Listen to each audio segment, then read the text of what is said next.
Alguns eruditos em aramaico, entre os quais desejo mencionar especialmente C.F. Burney e C.C. Torrey, investiram violentamente contra a passagem que se encontra no Novo Testamento grego, por implicação também investiram contra as traduções que se baseiam nele. Torrey descreve o texto que temos como sendo um miserável contrassenso. Ele se refere à leitura absoluta da nossa versão grega para 7:37 e 38. Torrey propõe o seguinte: quem tem sede, venha a mim e beba. Venha a mim e beba quem crê em mim. Como diz as Escrituras, no meio dela, isto é, de Jerusalém, fluirão rios de água viva. Estudamos cuidadosamente os argumentos de Torrey, mas não podemos concordar com ele. Nossas objeções a eles e nossas razões para ficar com o texto grego são as seguintes. Primeiro, no original, embora não na versão inglesa de Torrey, os dois assuntos desse suposto paralelismo são dessemelhantes em sua estrutura. Tis o pistelon. 2. Parece resultar na tradução de Torrey que quem tem sede e quem crê são sinônimos. Porém, segundo 6:35, o crente é exatamente aquele que jamais terá sede. O crente é aquele que saciou sua sede ao vir a Cristo, a verdadeira fonte. É aquele que saciou sua fonte ao vir a Cristo, o verdadeiro pão. Quanto à última parte do verso 38,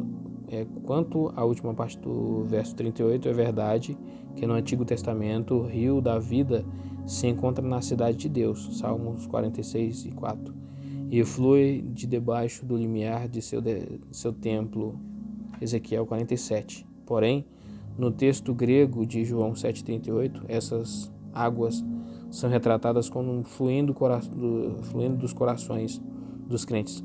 Contudo, não é verdade que, em geral, as passagens do Antigo Testamento recebem uma aplicação levemente diferente do Novo? Além disso, se estas águas fluem da cidade de Deus, não fluem necessariamente dos corações dos crentes?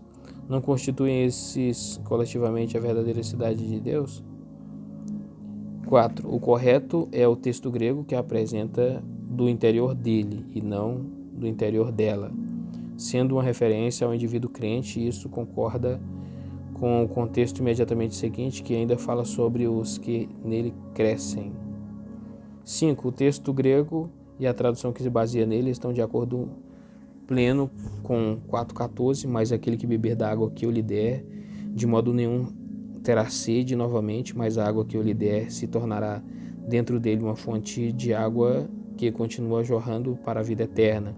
Ouvimos 4:14 sobre a fonte de água dentro do coração do crente. Agora nos é dito 7:38 que de dentro dele fluirão rios de água viva. O que poderia ser mais coerente, em plena consistência com a imagem que já havia apresentado? O Senhor agora lhes dá uma nova aplicação. Pelas razões apresentadas, ficamos com o texto grego, tal como se apresenta em uma terra onde a água nem sempre está ao alcance e o calor pode às vezes gerar muito desconforto. A água é a única coisa necessária no domínio físico, portanto, é um símbolo apropriado para a salvação e a vida eterna. Falando metaforicamente, todos os homens estão sedentos em certo sentido, isto é, por natureza, todos precisam da água da vida. Em outro sentido, somente aqueles que foram regenerados e receberam o chamado interior estão sedentos. Como resultado da operação da soberana graça de Deus em seus corações, estes sentem necessidade da água espiritual, embora o convite de boa vontade faça que todos os ouvintes sejam responsáveis apenas aqueles dados a Jesus pelo Pai realmente virão comer e beber. Nas palavras venha a mim e beba, temos dois imperativos que devem ser considerados como presentes aurísticos. Quando se bebe na fonte, Cristo jamais se terá sede novamente. 4:14 e 6:35. Isso foi expresso de uma forma muito bela nos versos seguintes do conhecido hino. Ouvi o Salvador dizer: ó, vem, eu sou o manancial, sou eu das águas vivas dou.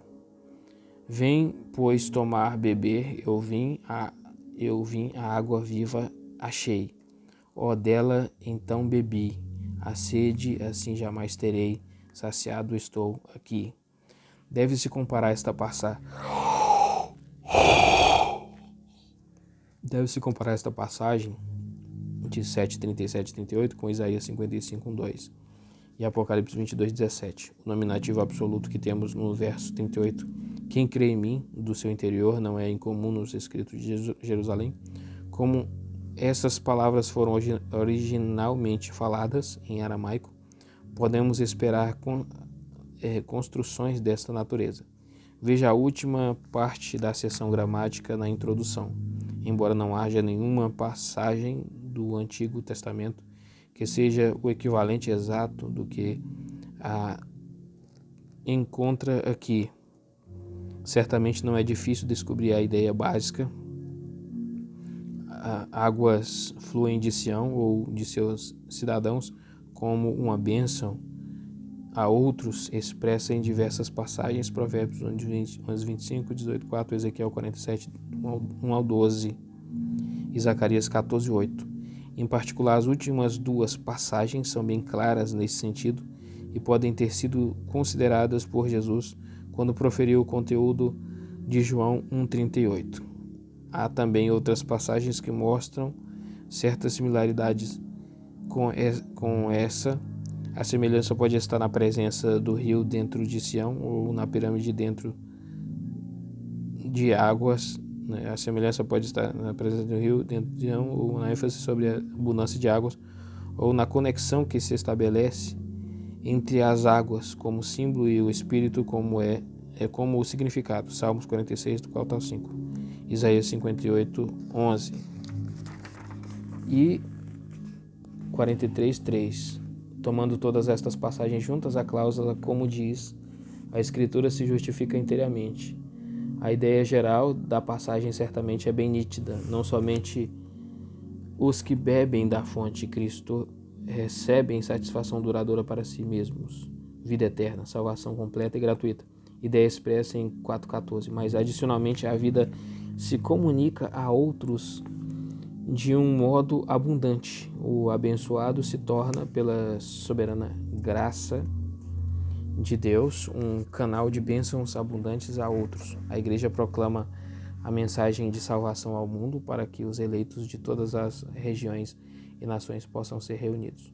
39. Como fica claro a partir de todo o Novo Testamento, particularmente no livro de Atos, isso se torna uma realidade em um sentido especial no derramado do Espírito Santo no dia de Pentecostes e após esse evento. Quanto ao significado de Espírito, veja o comentário sobre 3:21, quando esse Espírito, como uma pessoa, faz sua habitação central na Nova Sião, a igreja se tornou internacional.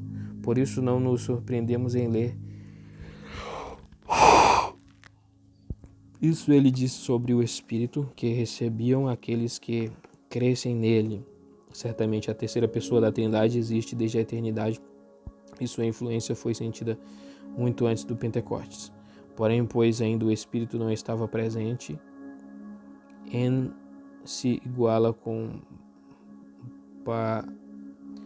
parni aqui, no sentido já indicado. A razão é porque Jesus ainda não tinha sido glorificado. Tal como os crentes não podem se tornar a maior bênção possível para o mundo até que o Espírito Santo desça sobre eles, assim também o Espírito não podia vir até que Jesus fosse glorificado. Veja o comentário sobre 16:7. O Antigo Testamento relaciona o fluir dos rios de bênçãos com a vinda do Espírito. A passagem mais clara é Isaías 44:3. Versículo 40. Então alguns do povo, tendo ouvido estas palavras, diziam: este é de fato o profeta. Outros diziam: este é o Cristo. Mas alguns diziam: certamente o Cristo não vem da Galileia. Vem? A Escritura diz que Cristo vem da semente de Davi, de Belém, a vila onde Davi vivia. Assim houve uma divisão entre a multidão por causa dele. Alguns deles queriam prendê-lo. mas ninguém lhe pôs a mão. 7:40-42. Então alguns do povo, ouvindo estas palavras, diziam: este é de fato o profeta. O efeito das palavras do suave convite foi variado. Alguns diziam: este é de fato o profeta. Não é certo que se via um Cristo neste profeta. De Deuteronômios 18:15-18. Veja também o comentário sobre 1:21. Outros, porém, foram mais definitivos. Eles diziam: este é o Cristo. Aceitaram Jesus como o Messias prometido. Novamente, isso não significa que todos que diziam isso o aceitavam com fé viva, crendo que ele veio para salvar seu povo de seus pecados. Um terceiro grupo se convenceu de que Jesus não pode realmente ser o Cristo. Lemos: mas alguns diziam: certamente o Cristo não vem da Galileia. Vem? Esta é uma pergunta que espera uma resposta negativa. Seguia-se uma pergunta correlata que espera uma resposta positiva. A Escritura não diz que o Cristo vem da semente de Davi e de Belém, a vila onde Davi vivia? Observe o seguinte. Número 1, a objeção levantada por estas pessoas era a mesma de 6:42 e 7:27. Elas deviam ter apresentado suas objeções a Jesus. Como não fizeram isso, devem ser consideradas como culpadas de rejeitá-lo. 2. Estava completa a premissa maior, a saber que o Cristo vem da descendência de Davi e da aldeia de Belém, de onde era Davi. Alguns comentaristas ortodoxos negam isso e creem, com base no que consideramos ser uma interpretação errada de Lucas 1:5-36, que Jesus, segundo a sua natureza humana, e sua mãe Maria não descendiam de Davi. Contudo, esse é o ensino uniforme da Escritura, 2 Samuel 7:12, Atos 2:30, Romanos 1:3, 2 Timóteo 2:8, Apocalipse 5:5. Também é verdade, sem dúvida, que o Messias devia nascer em Belém, segundo a profecia Miqueias 5:2. Essa era a interpretação oficial do Sinédrio para essa famosa profecia e estava correta. Veja Mateus 2:6. Porém, estava errada a premissa menor. Este homem, Jesus, embora provavelmente na linhagem davídica, não nasceu em Belém, mas sim na Galileia. Portanto, também estava errada a conclusão. Ele não pode ser o Cristo. Versículo 43-44. Assim houve uma divisão entre a multidão por causa dele.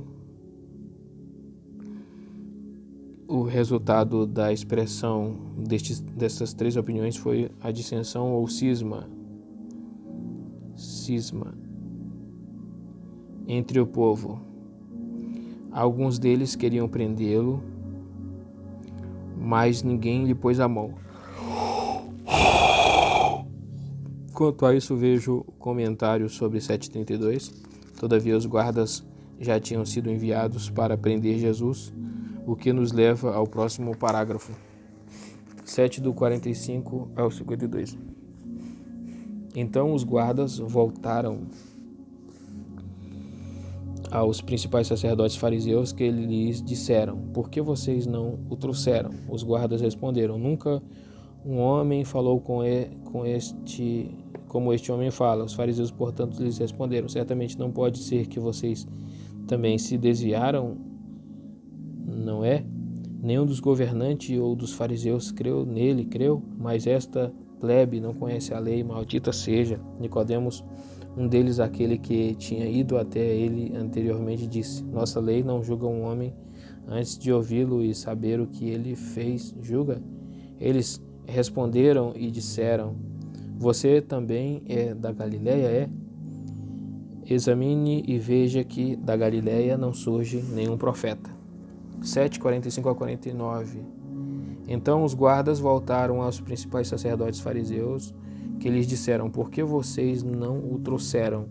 Agora os guardas voltam. O que se descreve neste parágrafo final deve ter ocorrido em um encontro oficial do Sinédrio. O que chamou imediatamente a atenção do concílio foi que os guardas retornaram de mãos vazias isto é, sem Jesus. Totalmente perplexos, e os superiores exclamaram: por que vocês não o trouxeram? Em sua resposta, os guardas mostram, letra A, que ficaram muito impressionados pelas palavras de Jesus, talvez porque ele enfatizou a graça de Deus, como em 7,37, não a obra do homem, que tivesse coragem de admitir isso. Os guardas responderam: nunca um homem falou como este homem fala.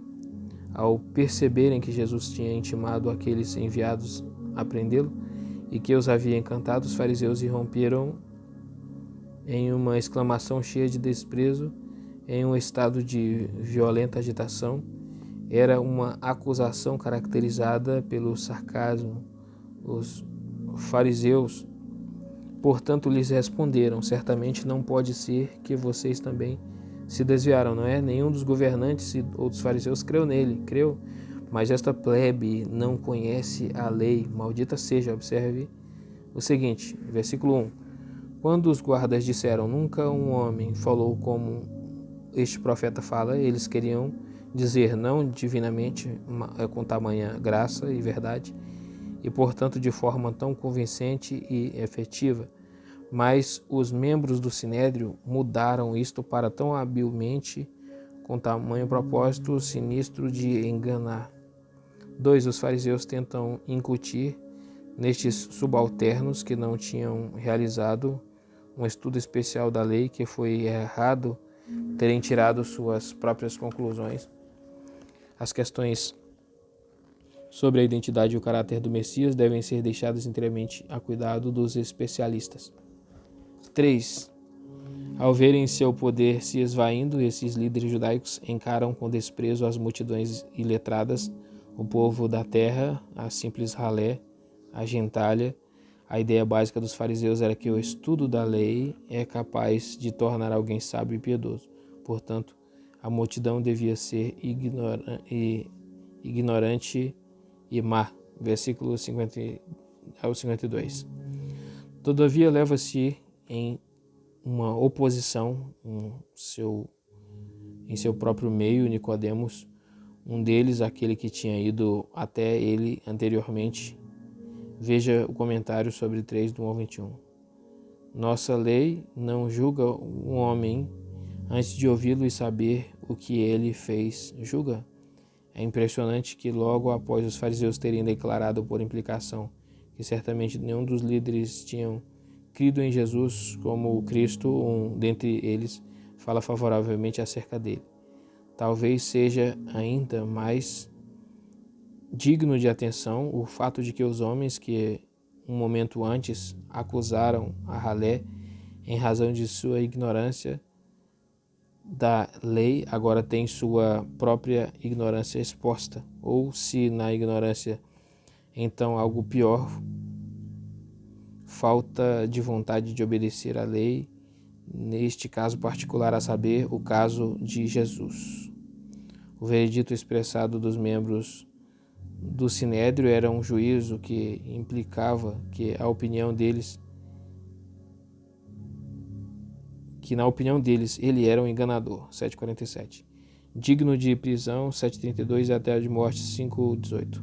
Isso era uma violação grosseira de uma lei humana básica, observada até entre os gentios, confirmada por uma ordenança mosaica, Êxodo 23, Deuteronômio 1,16. A justiça deve ser imparcial e sempre dar à pessoa uma justa audiência antes de condená-la. Já se disse que Nicodemos agiu de uma forma um tanto fraca nesse caso. Ele simplesmente fez uma pergunta, mas deve-se observar que Nicodemos estava em oposição a uma máquina grande e muito poderosa no mundo religioso.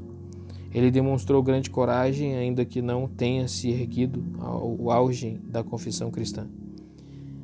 É com evidente escárnio e indignação que eles, os fariseus, responderam e lhe disseram: vocês também não é da Galileia, é? Examine e veja que da Galileia não surge nenhum profeta.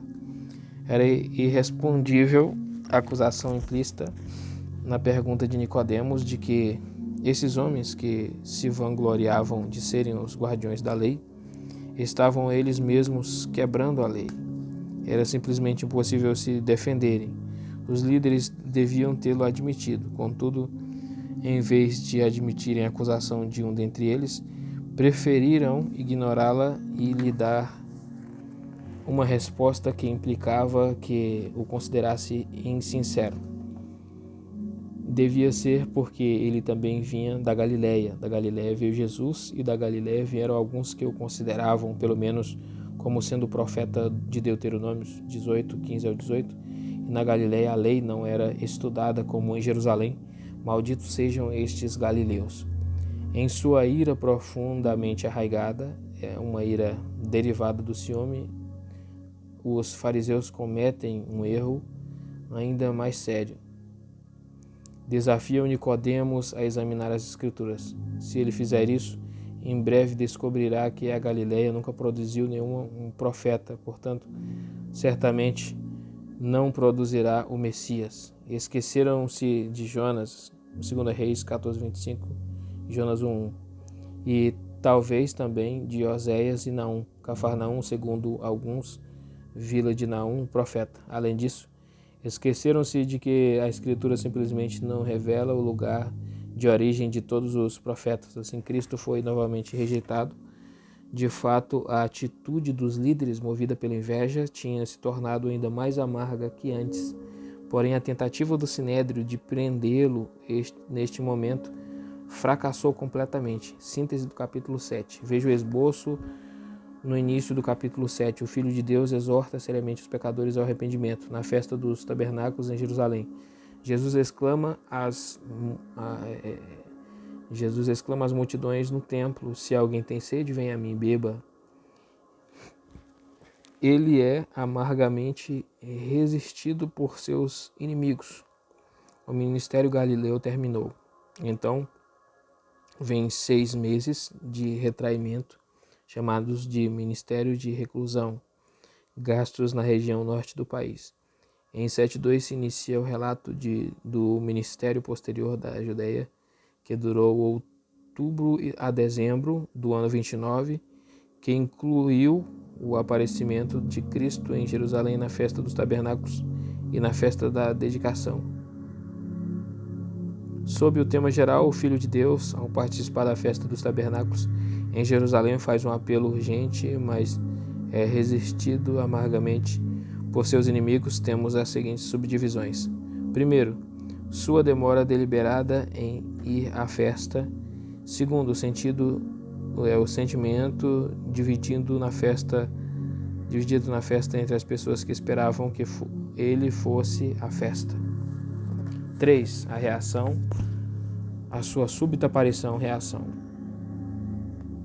Letra A, dos líderes, já cheios de ira contra ele por causa dos acontecimentos de Betesda.